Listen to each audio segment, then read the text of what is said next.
Hello, Carter. Right.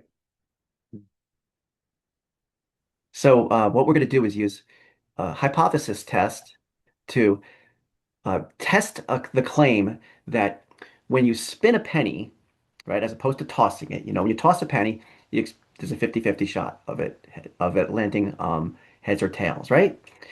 I have heard that if you spin a penny, like you got to give a clean spin if you want to try it. You got to have a clean table. Don't count ones where it falls off or it hits a crumb because somebody didn't clean the table. So you get a nice clean spin. It is more likely to land tails face up than it is heads. I have heard that, and I want to test that theory. And a hypothesis test is a way of us deciding essentially that we're convinced beyond a reasonable doubt. And if that reminds you of the courtroom, it should, because it is a very similar principle to saying somebody is guilty or not guilty, as opposed to saying guilty or innocent. But just think about that later. I probably shouldn't have mentioned that now. So anyway, we're going to test the theory that when a coin is spun, it's more likely to land tails face up. And we're going to use the formal hypothesis test and all the jargon that comes with it to determine that. So the first thing I want to do is set up the hypothesis statements. Do you know what I mean by that? No. Oh, really? Now it is different for different books, and sometimes I like to tell you, especially nowadays, because I know students often learn things from like YouTube videos and stuff like that. And one of the challenges with statistics is different books, different teachers, different YouTube videos, they use a variety of symbols that all mean the same thing. And it makes it very hard to just go to YouTube and learn from it. So I'm going to try to fill you in on some of those details. But when I talk about a hypothesis statement, I'm going to show you on my whiteboard here. You can see that loading, right? Um, Yeah. when we talk about a hypothesis statement, we make two statements. One looks basically like this. Have you seen that before? HO and HA. Sometimes they use H0 and H1. Is that looking familiar at all? Or Yeah. okay. Now you might have seen a few of these where it uses that's hard to write on here, but it uses I'm trying to write the mu symbol, which is really just I tell students just write a U and put a longer tail on the left. That's the Greek letter M. Usually Greek letters mean population values. That is an important distinction. And English letters represent the sample values. And I probably should mention that, like, just to some extent, that's what statistics is all about. You see something in a sample, and you don't care about those individuals in the sample. It's what does it say about the larger population? That's largely what statistics is all about. I may have mentioned this before, but like a well-kept statistics in the political realm is the presidential approval rating. So if they say that 42% of Americans approve of the job the current president is doing, that they only asked 1,000 people and 420 told them that. There's like 330 people in America. Did I say 330? That's 330 million people, and they only asked 1,000. So you should always have that little skepticism that they can't ask all of us, though. But there's a lot of things where, whether or not a drug is safe for the market or something like that, they can only test it on a sample. And statistics is largely about determining what that says about the population. Anyway, the this is not the appropriate symbol for this example though, because we're not doing a mean, we're doing a proportion. And the introductory statistics class typically studies just those two things. When it comes to how does the sample say something about the population, we study means and we study um, proportions. Some classes go as far as to look at multiple means of this and proportions at the same time and use things like ANOVA, but we're not getting into that. So, so we're going to use the population proportion symbol. That is something that varies, and I'll tell you why. Um, when we're going to use P, um, and basically the two types of P's are the ones that have the little hat over it.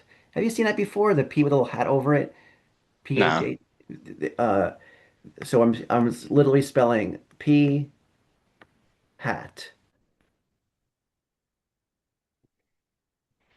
Um, so basically, the symbols that our book uses is P hat represents the sample proportion. P without a hat is the population proportion that we're ultimately trying to ask questions about. Okay, again, this is the proportion from the sample, P hat, Mm. and then there's a proportion from the population when it doesn't have the hat. The reason they don't do the Greek symbol thing for proportions in this particular book, and therefore software, the software is always based on a book. The reason is basically because the Greek letter for P is pi, and it would confuse people if you were like, they're like, we're talking about circles now, so that's why they don't do it. I actually have seen some books that use theta for the to consistent be consistent about using Greek symbols, but our book chose to just use P with a hat, P without a hat. P with a hat is a sample proportion.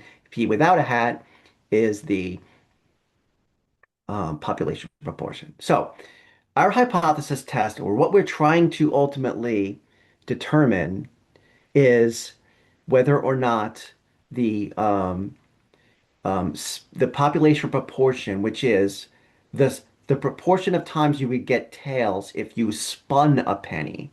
And what we're trying to do is essentially see if that's no different than tossing. Does that make sense? So the Yeah. null hypothesis is that the proportion of times you get tails when you spin it is no different than 50% that you would get if you tossed it. Did I say that right? The proportion of times that you get when you spin it is no different than what you would get if you were tossing it. Now, the alternative is it does depend. This is where the alternative hypothesis can be tricky because it does depend on how you phrase it. I basically said that a coin is more likely tails when spun, right? So I am implying a direction. Oh, sorry. I meant to write. Therefore, um, I am saying this. The alternative is that it's greater. So that's where that if you've dealt with this concept of whether or not it's two-tailed or something like that, that would Mm. be you would put not equal to if we were just trying to see if it's different. We don't care if it's more or less. We're just saying it's different. Oops. Um, okay, so that's what we're going to do now. What I'm going to do is I am going to pause it here and I'm going to go spin some pennies. So based on those results, so the first time I spun it, I got tails. Second time I spun it, I got tails. By the way, so you could try to picture me actually doing that. Yeah, tails, tails. First thought might be, oh, it does look like you get tails more often, right? But then the next Hmm. one was heads, and as you do more, you get more. Your convince level, Mm. um, it goes up and down, right? You spun two, and then so based on what we see here, are you convinced that when you spin a penny, tails is more likely? You could be honest. There is a lot higher chance from the data that it shows tails. So maybe. Okay, so you got what did we get here, by the way? If you hopefully quickly counted it, you could see that there's three heads. So there's Yeah. seven tails. That's 70%, right? Which is Mm. more than 50%. So by the way, that 70% is p hat. Does that make sense? It's your sample proportion, right? our sample size is 10. We spun it 10 times, and out of those 10 times, we got tails.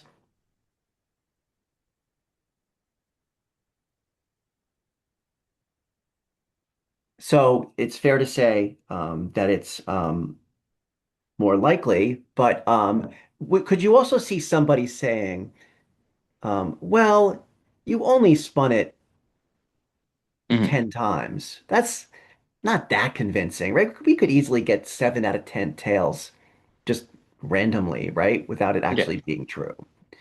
So would it be a logical thing for me to do to go back and spin the penny a few more times? Yeah.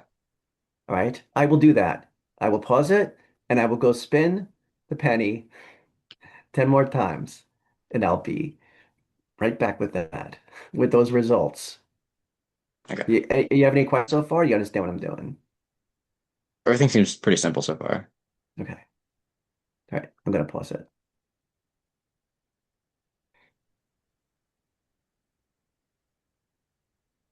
All right. So spun it 10 more times. And what did we get? I should have actually counted.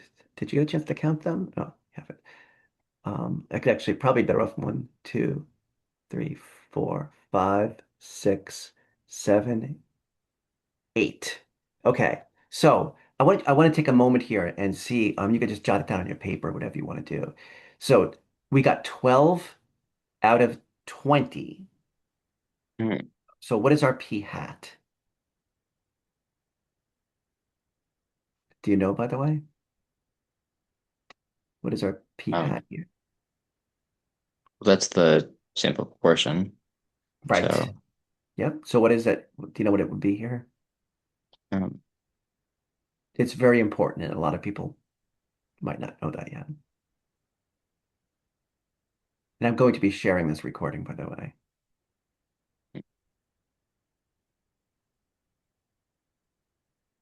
Do you know what the sample proportion would be? I don't know. Would just be 60%, right? Yes. Just 12 divided by 20. You can see that on my screen, right? I just typed that in. Yeah. Okay. Do I need to make that bigger, or can you see it okay? I can see good. Okay. All right. So p hat is 60%. It's the sample proportion. Okay, here's what we look with. Here's the where we want to lead our thought process here, right? P hat is the and I've heard that stands for something else, but I don't know. I'm old. Um, that it's pronounced fat to some people, but um,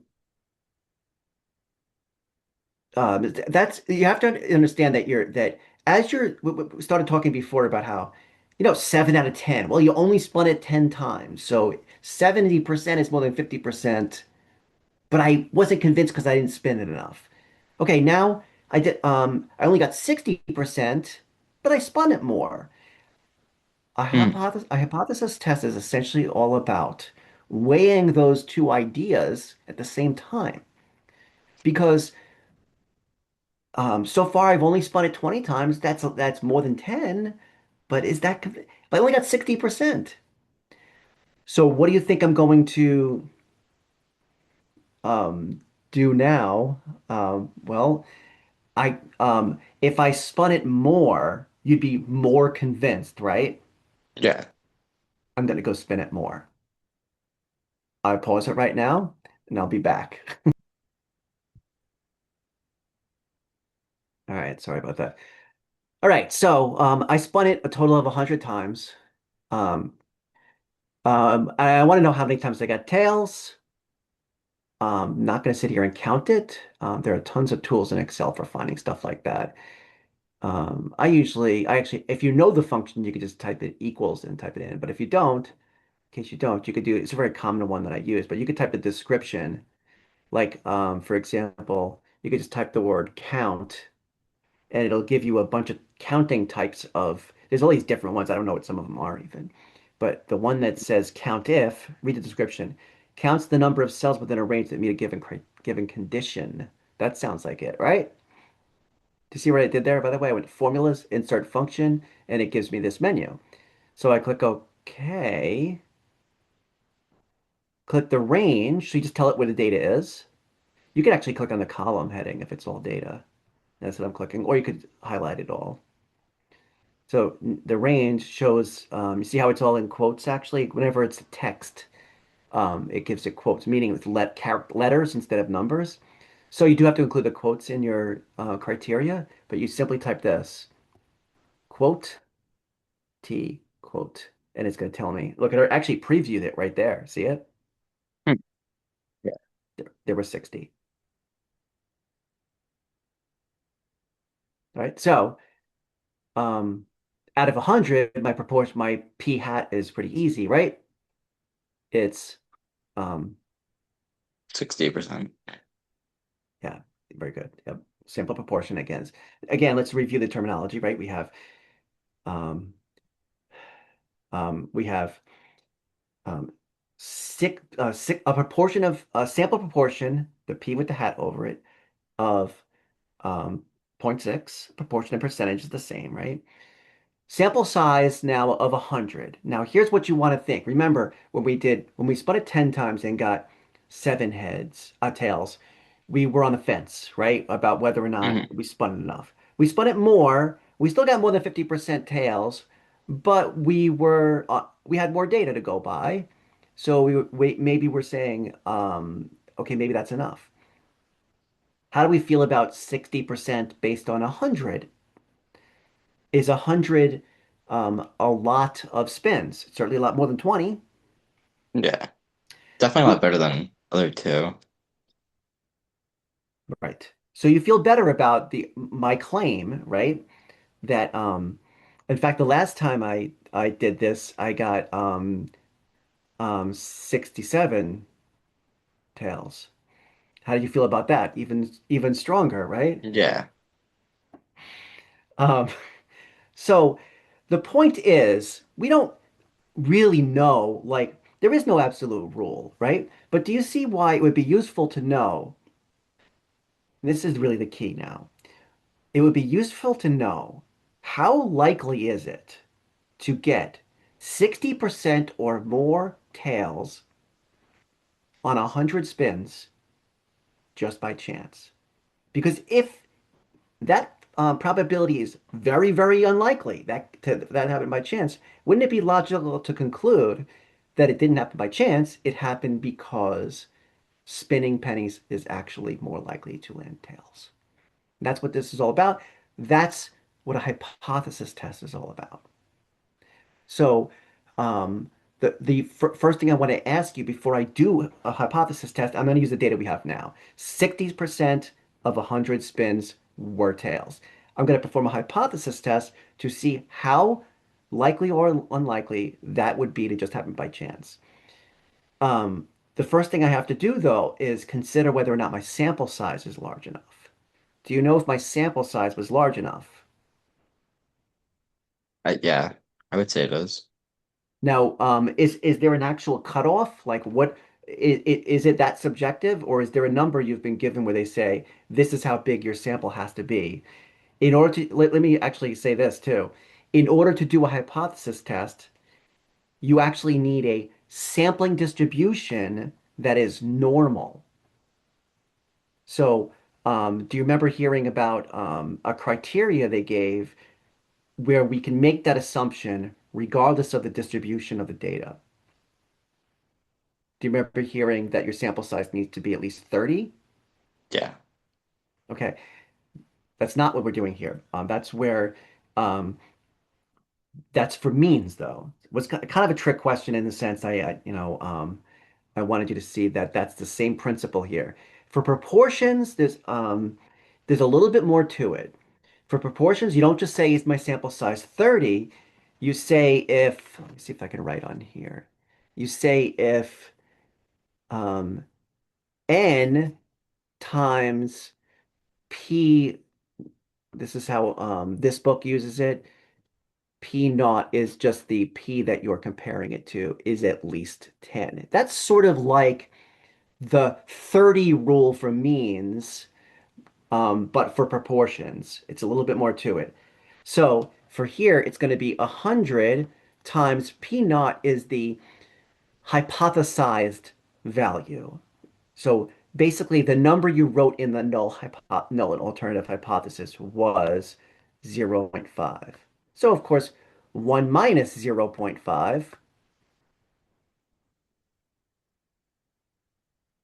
So that comes out to 0.25 times 100. So 25.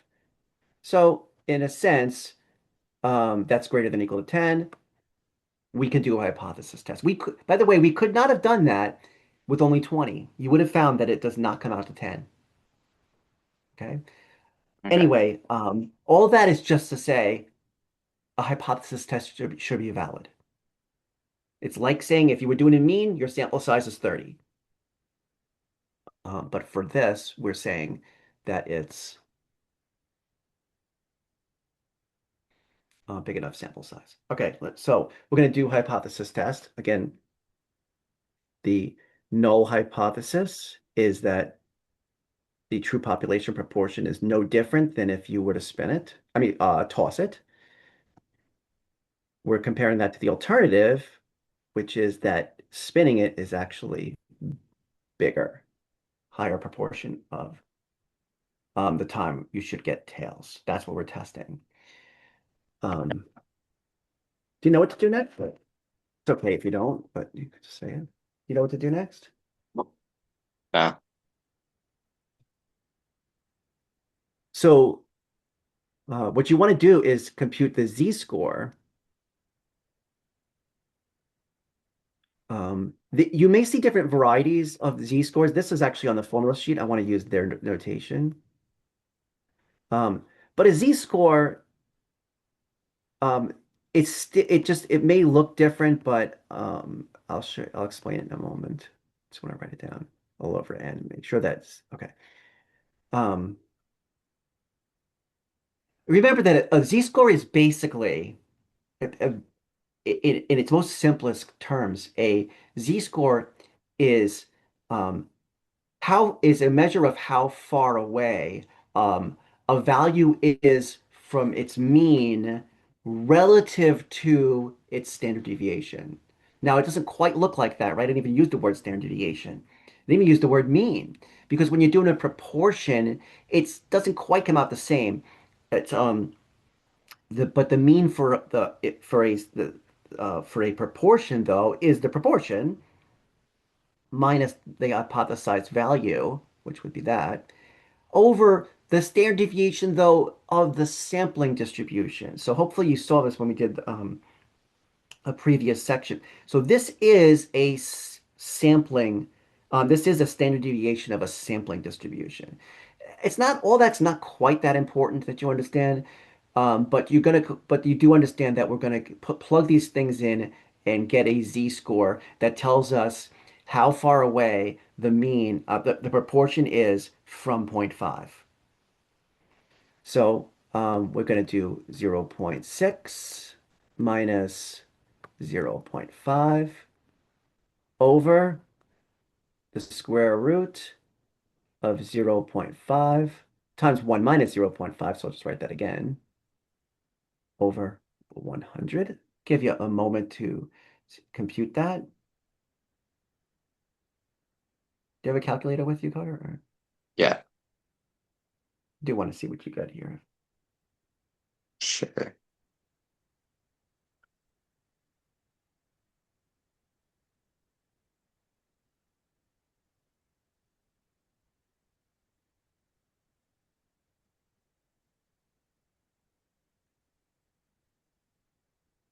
It's okay if you don't quite get the right number. I can go over it with you later. Like, Is it two? yeah, it is two. Okay. Somebody knows their order of operations well.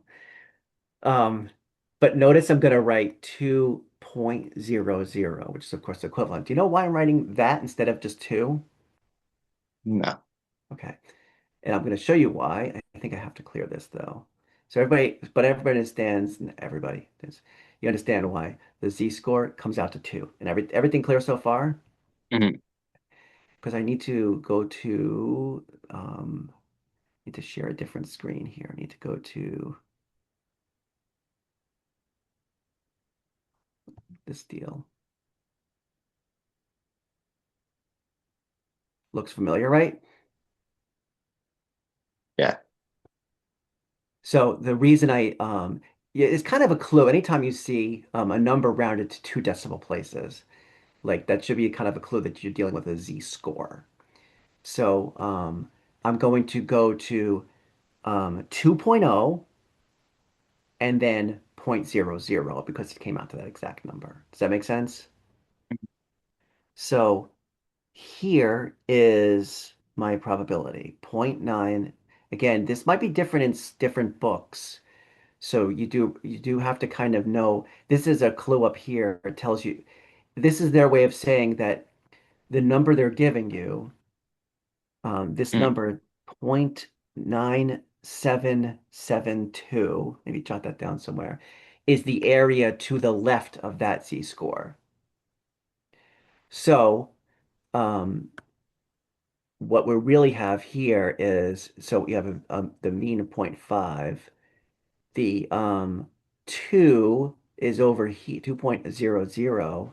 So we're looking at it's 0.9772 is this area over here, right? But this Mm. question, just the way I phrased the question, we're really interested in this area, right? So what do you think we do there? Subtract one minus the other one. Exactly. 1 minus 0.9772 equals 0.0228.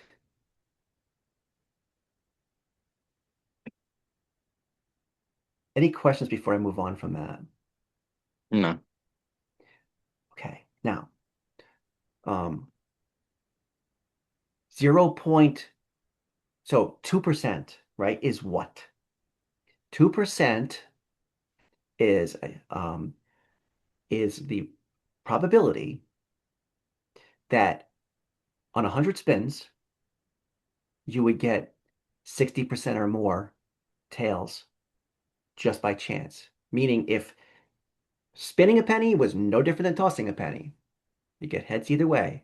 Lincoln's fat head does not give us tails more. That's actually why it's true.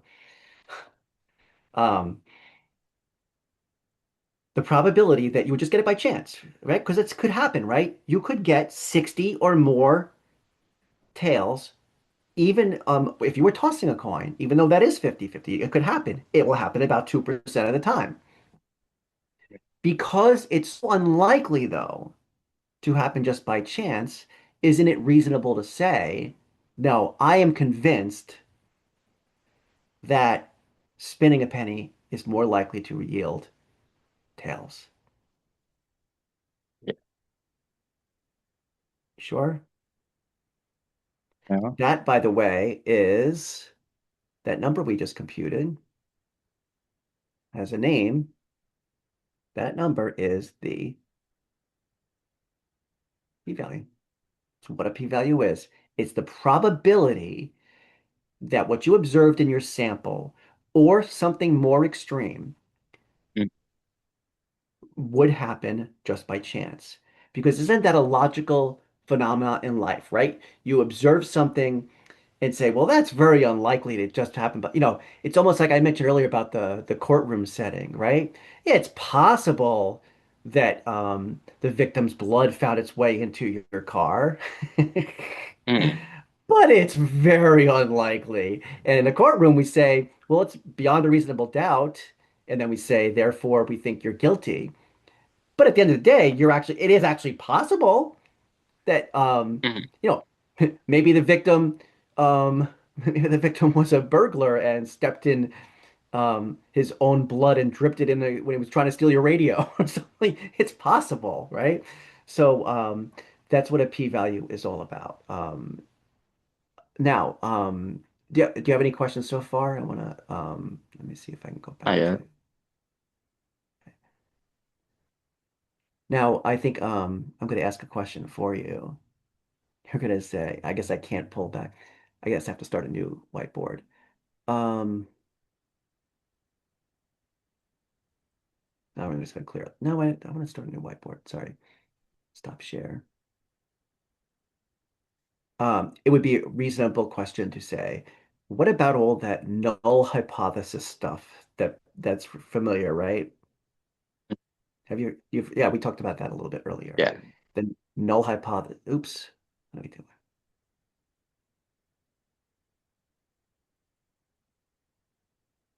Sorry, I'm just messing with my Zoom here. They make changes, and I'm like, I don't want things to stay the way I used to. Okay, I'm going to rewrite them. The null hypothesis was that the proportion when you the of infinite spins, by the way. I don't use that a lot, but that's really what it is, right? If you can't really spin it infinite times. That's why actually it's kind of more meaningful in this context than even than like sort of the presidential approval rating kind of questions, because like you can't, the population is theoretical. You can't spin a penny infinite times. And you'd still have to include all the times anybody's ever spun a penny in the past. Right? So the null hypothesis is that this HA is that it's no different than tossing. The alternative is that it's actually more likely to get tails. Um, are we rejecting the null hypothesis? Well, the way I said it before, and I haven't quite formalized this yet, the way I said it before was I was pretty convinced at 2%, meaning like at a p-value of point, the p-value, oops, p-value is, I'm going to write it again, 0.00228. That is below 5%. And that's just where I sort of arbitrarily drew my line and said, that's small enough to be convinced, right? The reason I never mentioned the 5% because that's actually in the real world, actually, that's you hopefully seen the symbol alpha. That's the significance level. That's where you draw the line when it comes to a p-value. You say anything smaller than that, there is considered to be enough evidence. If that line of 5% seems arbitrary, it kind of is. In a class setting, they usually tell it to you. If they don't, by the way, they assume that you know that the bar to draw, the line, where to put the bar is 5%, 0.05. Um, but it does actually, in the real world, that's what I use. When I used statistical analysis to test television commercials, that's what we usually said. If it's as long as the p-value is below 5%, the commercial was good. It's gonna give me that. Um, but in other fields like biostatistics, for example, and there's a reason why biostatisticians make a lot more money than people like me who tested television commercials with statistics. Because at the end of the day, it's all about what are the consequences of being wrong. In my field, a company, it would mean a company invested money in a commercial that actually we said was good, but it's actually not, right? Hmm. In biostatistics, it could often be we're saying a drug is safe and we're risking that it's not. You could see why they would actually say, before I'm going to say this drug is safe, I'm not going to accept a 5% level of significance. I want it to be 1%. Hmm.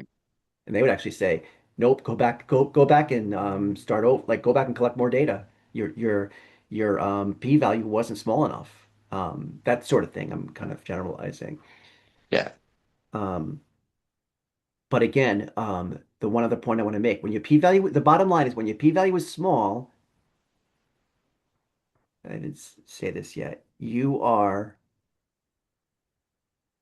rejecting the null hypothesis. That's the bottom line. When it comes to what you need to know for a class setting, is your p-value small enough? We're rejecting the null hypothesis. Um, the null hypothesis is is the idea that the proportion of times you get tails when you spin it is no different, i.e., equal to Mm. what you'd get if you were tossing it. Have we rejected that? Yes, we have. We've said we're rejecting that. We are now convinced that you are actually um, more likely to get tails.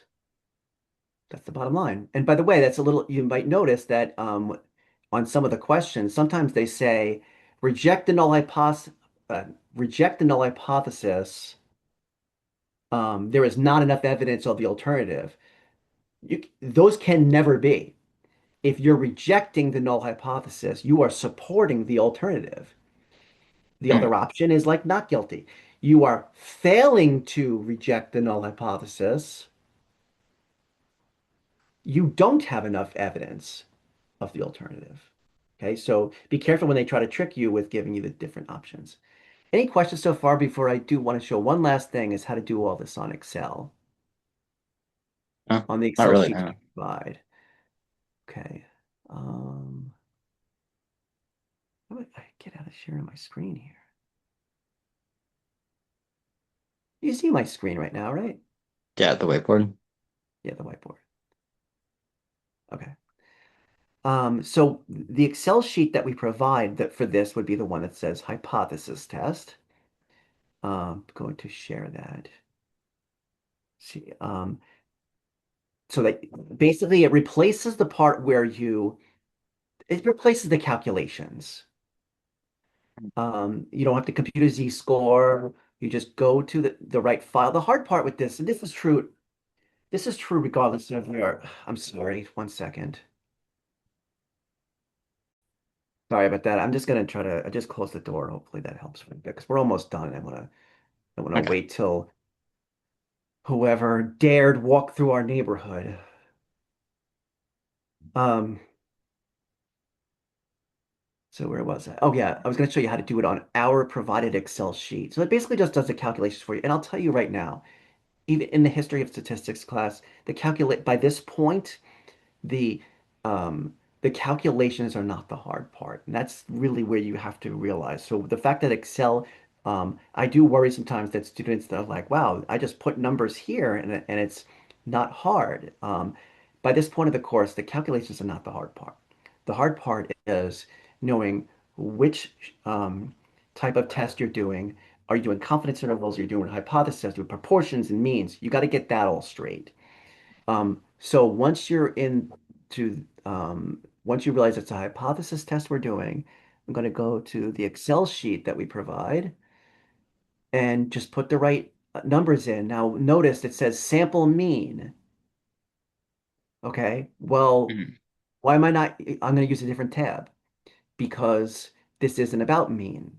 Okay. So you just have to decipher, am I doing a mean or am I doing proportion?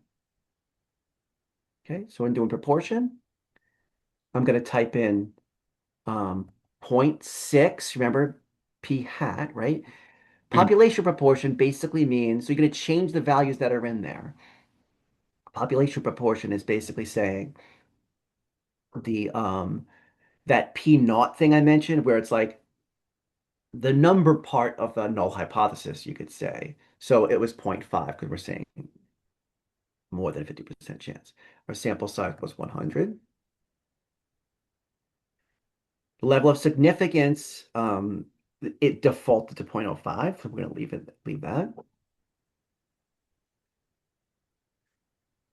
And then I'm just going to put in the right tail.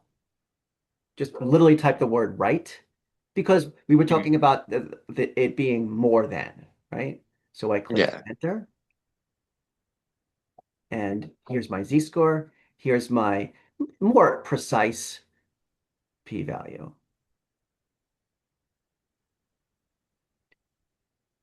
All right, so last point, and then I'm going to close this up because I'm sorry about the dogs, but last point is that's the other approach that you might see where you don't talk about a p-value, you figure out a critical value instead. And the only difference between the two methods, and the p-value method is much better, really, but the only difference between the two is instead of finding a p-value and comparing it to the significance level. I lost track of right here. And you again, you reject the null hypothesis in favor of the alternative when your p-value is below significance level. The only difference is the traditional approach, they sometimes call it, is you find a critical value, and what they mean by that is um, what is the z-score that you would need to exceed for a right-tailed test in order to be considered enough evidence. Does that make sense? Yeah. So you figure that in advance. You figure out that the critical value is 1.6, and then you simply say, well, did my z-score in fact exceed that? Since 2 is more than 1.64, you're good to go. All right? Does that make Mm. sense? Yeah. Any questions on anything? I really know. All right then. I hope this was helpful, and I appreciate you letting me share it with others.